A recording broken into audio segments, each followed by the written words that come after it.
Hello guys, good morning. In this video, niluto. Tin, ano ba luto natin ngayon, Tin? Anong almusal natin? Anong lutuin natin? Ano? Garlic lang pa tsaka pasta, sir. Garlic pasta. Pasta, wala si Chef Lani, kaya si Chef Trixie naman yung magluluto ngayon. Yan ay collaboration effort with the three chef, Baby, Tintin, and Trixie. Meron yan. At itong spot. Hi! Ayan ang sponsor namin. Ito pa isa. Balatan mo. Yan, ay yun. So yun nga guys, no, ang tawag dito sa recipe na to ay cheese garlic pasta with tuna flakes.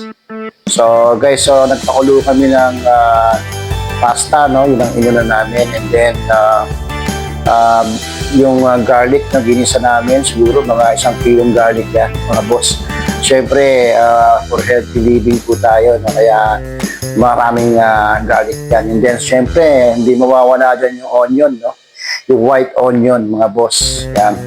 Yan ang nagpapasarap dyan. Nako na, naiiyak na yung mga chef namin dito dahil sobrang daming sibuyas yan. Garlic na 1 kilo, tapos mga 2 kilong, 2 kilong sibuyas.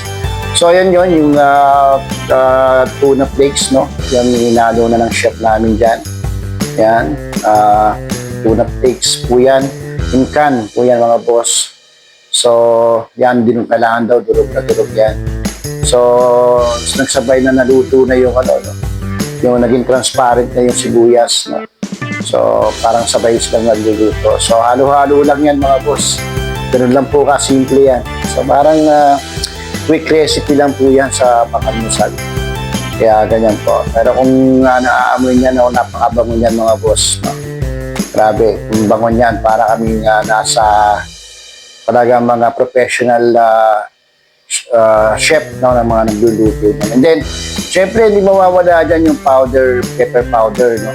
Marami yan, mga boss, para talagang maanghang. Actually, yung tunang ginamit namin dyan, yung spicy tuna.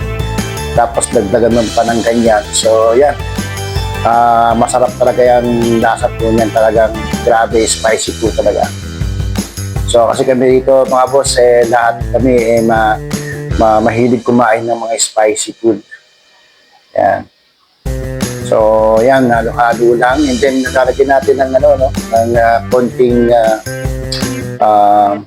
iodized salt. So, konti lang po kasi maalat po yung iodized salt. Yan. Medyo kasi marami yung, tansyahan na lang po. Tansyameter lang ang ginagamit namin dyan kasi marami yung pasta.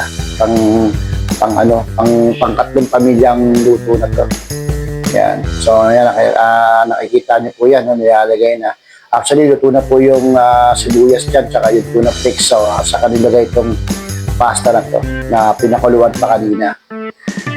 Yan. So, yan. Pagtapos po yan, halo-halo lang. Halo-halo lang. And then, susunod dyan yung, gradually yan. Gradually, ilalagay yung, yung garlic, fried garlic, no? Hindi mo dapat bibiglain. So para talagang mag-complement po dun sa sa pasta. And then ito yung yung sabaw mismo ng tuna flakes, no, yung can. Yan. So yun po, hindi ko nasayang yan dahil ginalik po yan dyan. Parang kumakain ka lang dito, mga boss, ng ulam na tuna. Pero pagkakaiba lang nito, mga boss, kasi cheesy po, may cheese po kasi yan. Mamaya makikita niyo po yan. Yan, kagaya niyan, no? Gradually lang nilalagay yung garlic para, syempre, mag-complement po yung garlic, no? All over the pasta. And then, syempre, yung ingredients natin na tuna flakes, and then the sibuyas. Yan. So, little by little, no? Gradually po, no? Binalagay po yung garlic. So, yung fried garlic po, inubos po dyan lahat, no? Pero syempre, unti-unti nga po para hindi po siya talaga, para talaga po complemented po talaga yung lasa. Yan, mga boss. So, yung cheese po dyan, mamaya na po yun siguro, no? Depende yan kasi sa kakain kung may mga ayaw kumain ng cheese, no? Nilalagyan mo ng cheese. Kaya ako, medyo konti lang kasi hindi naman ako may cheese. Pero talagang masarap to, mga boss. Kaya try nyo na po ito, no?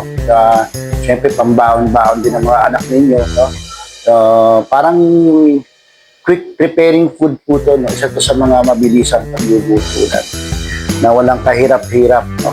Mga lang, siyempre, mahirap nun dito yung ihahalo mo siya ng ihahalo, hindi mo siya pwedeng iwanan. Yan, kagaya niya, siyempre, kailangan kasi all over po yung mixture, no? Mixture ng flakes tuna. Yan, dating na po kami, mga boss. Yan. Oh, yan, grabe, sarap yan, mga boss. So, sana po mga boss na nagustuhan niyo po to, no? Sa mabilisan pagluluto lang. So, bye for now. Kakain muna kami, mga boss. Bye-bye. Have a nice day. And happy long weekend po, mga boss.